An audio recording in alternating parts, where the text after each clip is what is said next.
What is going on, everyone? Welcome back to the Best Bet Show. As always, it's your boy, Matty Chucks and Austin's Props with a honestly atrocious Thursday night football game that we're going to talk about.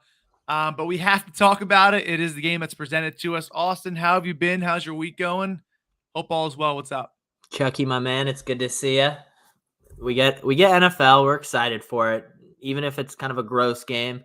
The gross games sometimes pay. We get NBA back. NHL, you just had a absolute insane day. I'm sure all you guys saw that 9-0 day. So the boys are kind of heating up. I'm excited. Yeah, I'm pumped. This is the best time of the year. It's officially UGG season, by the way. If you're not wearing your UGGs right now, what are you doing? It's nice and fall weather over here. I don't know if Uggs are popular where you're at over there on the West Coast, but They're around, but definitely not the same traction they used to have, I'd say. yeah, I love Uggs, not gonna lie. It's sweatshirt and UGG season, not gonna lie. Definitely hoodie season for sure. Yeah. But we got this ugly game. We'll talk about some stuff that we like, guys, in the comments. If you have any questions, let us know. We're here for you guys and your questions as well.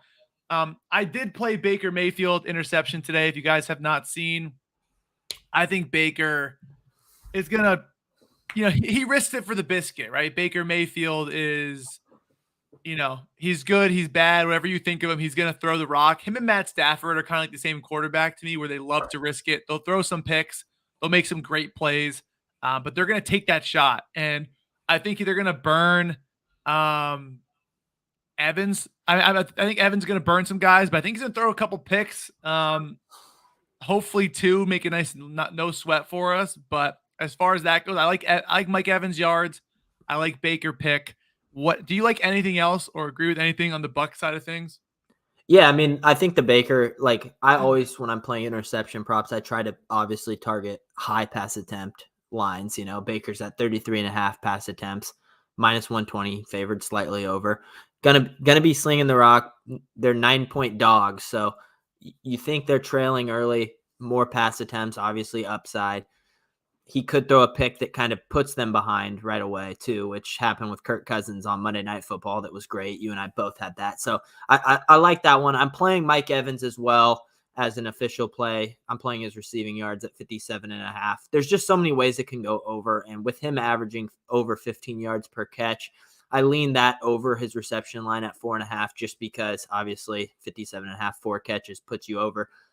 And one big play could do the job, So I think those are two spots I like. I've been seeing some on Rashard White receiving yards. Not super sold on that, but that's just another play that I've been seeing some traction. Yeah, no, I agree. I think the Bucs side is interesting. Impulse is in the house. How are you, brother? He says, what do you think of Chase McLaughlin field goal? I'm assuming you meant field goals or kicking points. Field goals.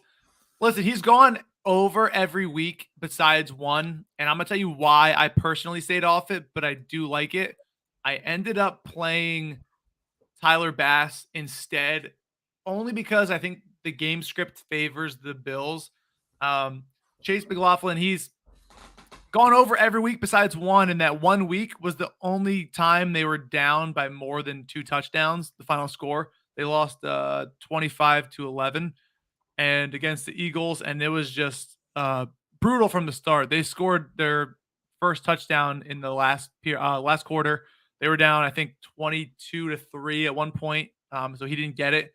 I'm not saying the Bills are going to stampede them like the Eagles did, but I wouldn't be shocked if they did. And it's a 9-point spread, 8.5-point spread for a reason.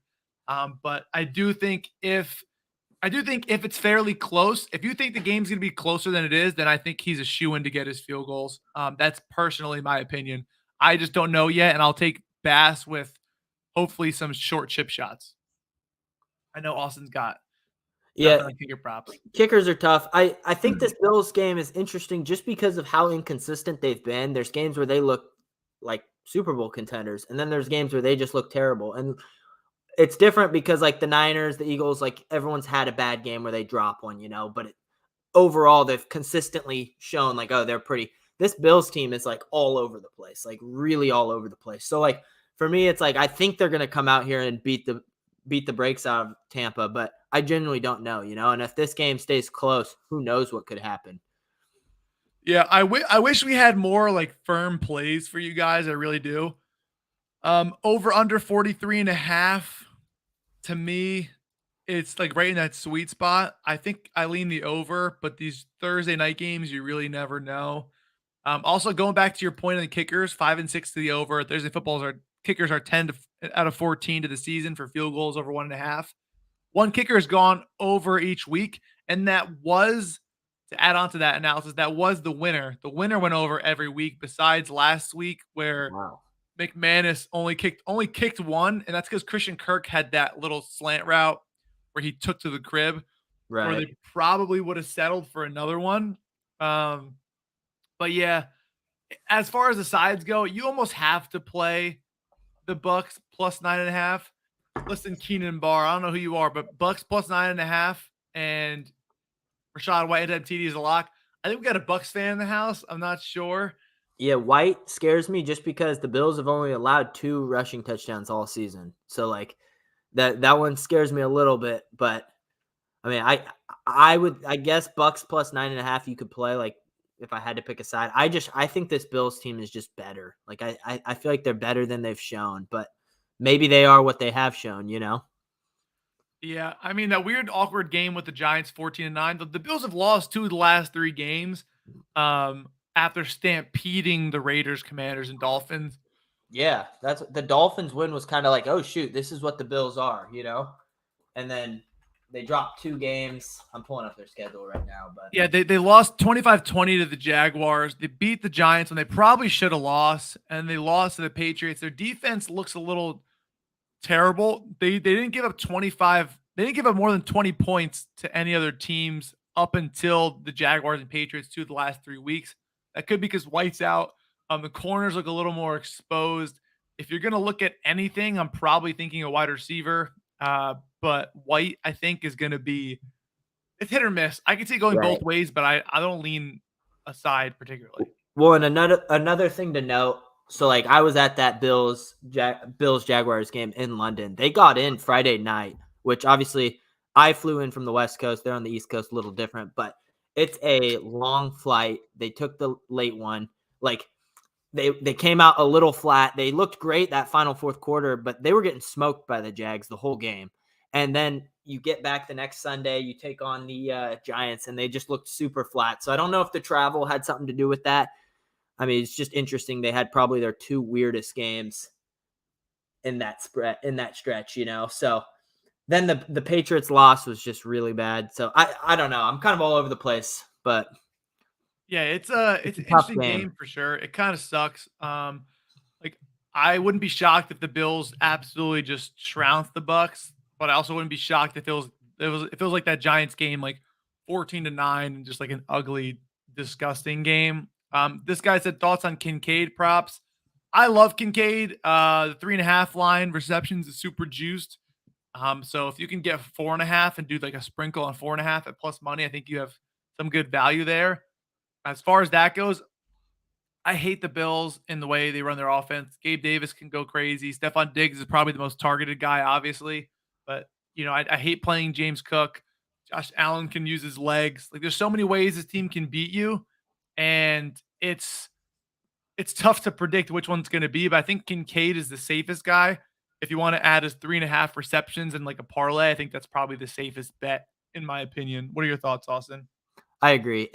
Anybody playing on DFS apps, I would lean Josh Allen fantasy score just because, like you said, there's so many guys that could go off, and Josh Allen just goes different on the primetime games on fantasy score, not necessarily based on wins or loss, but he puts up stats. So I think that's what I lean there, just because it's minus 175 over 1.5 passing touchdowns. He's probably going to throw a few, and like I said, only allowing 2 rushing touchdowns to running backs. It's going to be hard for them to get the running game going. I like that spot. Yeah, he has a good point too. The defense is, especially from cornerbacks and middle linebacker positions, they're a little shallow, and I think the over has some real value because I think the Bills can put up 30 themselves. And also I can see it being, they've given up, to every team besides the Giants, who had Tyrod Taylor starting. I mean, they gave up 25 and 29 points and 20 points the week before that, the game he got hurt and they started with his injuries. So that's 3 of the 4 weeks they gave up 20 plus points. And besides the Tyrod Taylor Giants team, that's really not going to put up 20 points in general. If you think the Bucs score, to me, I'd probably play the over. I'm looking right now for like a team total to see what I can see here from the Bucs side. I see over 16 and a half. I think that's a great number. Honestly, you get 2 touchdowns and a field goal. That's obviously the key number right there, but they may be having to shoot late for it. But I do think that this game has some scoring. Yeah, I mean, I kind of lean that as well. I think the numbers show that too, just off the pass attempts alone. You can kind of read game script with those. Both guys, 33 and a half. They're expecting high volume of passing. So I really like that. I think that makes sense. The last Thursday night game went over too, yeah? Who was that? It Was was that Saints, Saints Jag. Jaguars that crushed That over? one crushed over. I think the Thursday before that was the Bears Commanders, and that soared over too. That was like 40-20 Yeah, or they something. started to kind of pick up, so could be an interesting spot. Yeah, again, we have some plays already posted. There was not a lot that we liked in this game personally. We're not just going to force feed plays for you guys. So if there's anything else you guys want to ask, feel free. Next week and this weekend, we'll have actual plays for you guys. But this one, looks like we're leaning the over. But again, it's thank God basketball and hockey are on, because this game it should be fun to watch. But from a betting angle, there weren't too many spots that I thought that I could exploit, at least confidently. What do you I'm kind of in the same boat. I wanted to ask, what do you got for your first touchdown score tonight? Pull that thing up, and you got to give us one here. That's a fair point. Do you know who yours is yet, or no? Are you waiting for me to answer? I do, yeah. I got the Vulture, Latavius Murray, plus 950. The Vulture. I like that. Dude has been vulturing touchdowns in fantasy for the last 10 years, it feels like. So just kind of seems right. Seems like he's going to get a goal line touch here. Maybe he sneaks in at plus 950. I kind of want to play Mike Evans and just they catch him flat, come out, but I don't want to. They get I the don't ball want off. to play. Yeah, they get the ball off first and just come out and punch it in. I don't want to play that side though. I'm not playing James Cook. You hate when I play Kincaid on prime time. Yeah, tight ends you always pick on prime time, but they work, so They do work. I'm really trying to guess here. I kind of want to play Josh Allen, and I see a plus 1050 on PointsBet, so that counts for our rules. there you go. So I think I'm going to play Josh Allen. I like that. That fits in with the fantasy score, so I like that. Yeah. I don't see any more questions. We talked about a lot of spots that we like and are kind of fading. A last call before I catch us out here, and we're definitely going to have actual plays for the next episode on Sunday and Monday. But that's it. Best of luck in your bets today. Stay tuned. I will have a collab parlay out with Alex Caruso out in the next half hour or so. And stay tuned on Austin's page too to get more last second promos and things like that out. Best of luck in your bets today. Catch you guys next time. Peace.